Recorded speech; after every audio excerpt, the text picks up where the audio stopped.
I'm going to use this word a lot. Psychotic. This movie goes from totally psychotic to psychotically dumb like every other scene.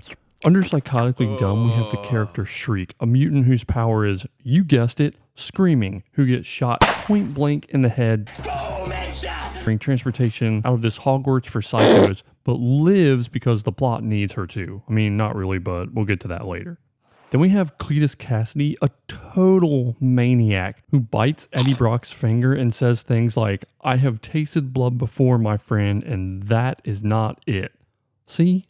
Totally psychotic. Then there are these psychotically funny moments.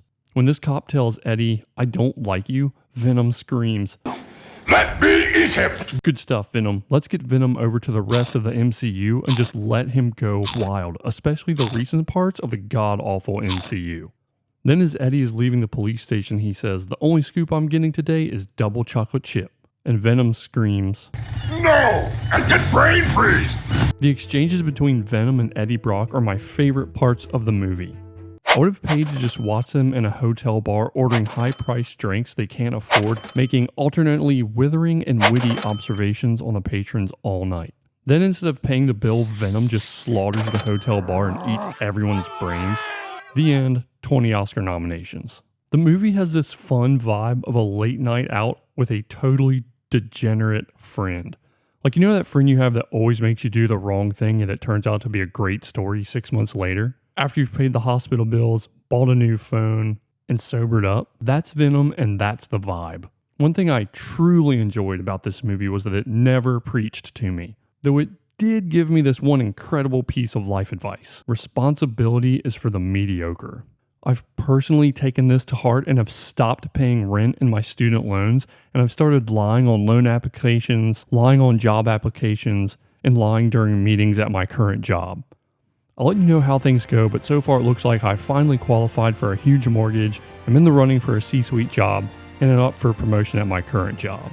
Anyways, there is a charming scene after Eddie's girlfriend has told him she's getting married, and to help cheer him up, Venom fixes him breakfast while the song Let's Call the Whole Thing Off plays in the background. It's times like these that I really wish I had an alien host living inside me who could give me superpowers, get the mail, and fix an incredible stack of pancakes while I just chill on the couch. I'd give up my body for that kind of relationship, and I'd happily devour all the brains of all the meth addicts that live out in the alley behind my apartment and scream all night long. But Eddie is not as thankful. I'd say he takes our friend Venom for granted. Anyways, they have a fight and Venom actually leaves when Eddie hits the fire alarm, which if you've been in as many bad relationships as I have, you wish that's all you need to do to get someone to leave. Eddie has a night at home on the couch watching football, but Venom goes out to a party, proving once again that our friend Venom really knows how to live. Venom tries out other hosts like people at a rave try new pills. After draining a few partygoers faster than Disney is draining its cast reserves, he spends a little time with Eddie's ex-girlfriend and the shop owner Mrs. Cho. I wish he would have caused some mayhem around San Francisco with each of these hosts, but I'll just have to settle for Mrs. Cho Venom calling Anne's new fiancé a pussy. Can you even say that on YouTube? Then we go back to being totally psychotic. This movie has one of the best monster creation scenes. It's truly horrific take on a lab experiment gone wrong, though this is more like a medical execution gone wrong, which is totally demented. To top it all off, he says a classic Shakespeare line, something wicked this way comes, as all these bloody tendrils pop out of him, and it just gets me right in my literary feels.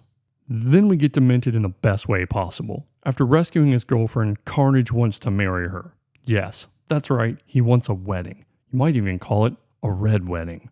And they each get to kidnap, a guest. I mean, it's so psychotic. I mean, they even plan it as they are burning the home for deranged children to the ground in the background. This has to be the most hilarious comment on the institution of marriage in the 21st century. You go crazy for a girl, she's called crazy by all your friends, she nearly gets you killed, turns you into a monster, you kill everyone around her, and then to really commit, you have to burn down your childhood home. I mean, that basically describes every relationship I've been in. There's the obligatory CGI monster battle, which was the worst part of this movie because it's just two giant CGIs CGIing around.